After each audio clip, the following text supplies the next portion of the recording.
Yeah, I do want to make a point of mentioning your article for Responsible Statecraft today, Jack. It's entitled Tucker Carlson's Left Right Third Party Dream.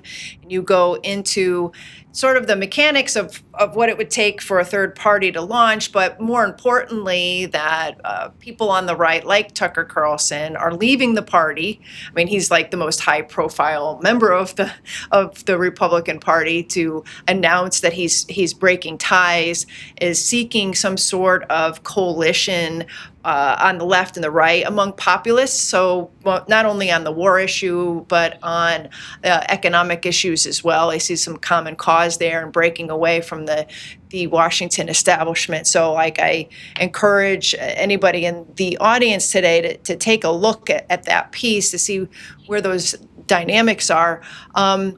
Jim, I know a lot of people who had voted for Trump, not only the first time, but the second time, really believed in the idea that Trump was focused and committed to the working class, to re-engineering the U.S.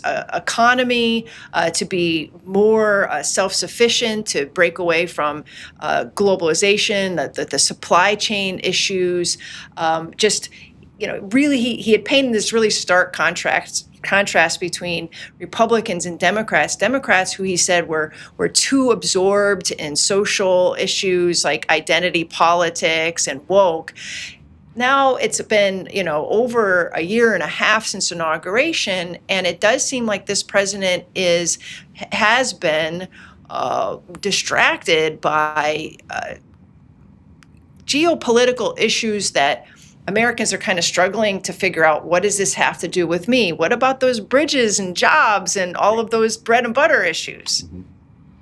Yeah, and that's really how he won the election. But I do think one of the areas that has caused this to shift a little bit is that the second term is a legacy term. It's how you define yourself historically. And Trump felt he saw a couple of opportunities to sort of reset the chess table in the global order. I think he believed that the Iranian regime was much closer to collapse than it actually was because of the protests and things of that nature. And he obviously was able to do what he did in Venezuela pretty quickly and easily, although that was really more of a decapitation move than replacing the entire regime. He basically just decapitated and did business with what's left, which he hasn't really been able to do in Iran. So I think he has kind of chased the shiny object. And so it's also led him, I think, when you look at the ballroom and you look at some of the beautification projects in DC. Now, I personally have less issue with those things than some of the things he's doing in foreign policy, because I don't think these are necessarily destructive things. They're not always wise things, but they're not as destructive. But when you have high prices, bad cost of living, and people aren't happy with the economy, people are going to say, well, why do we need to spend any money on a ballroom, even if the ballroom, maybe it's going to be privately financed, maybe it'll be taxpayer funding. Certainly people don't want tax dollars to go toward it.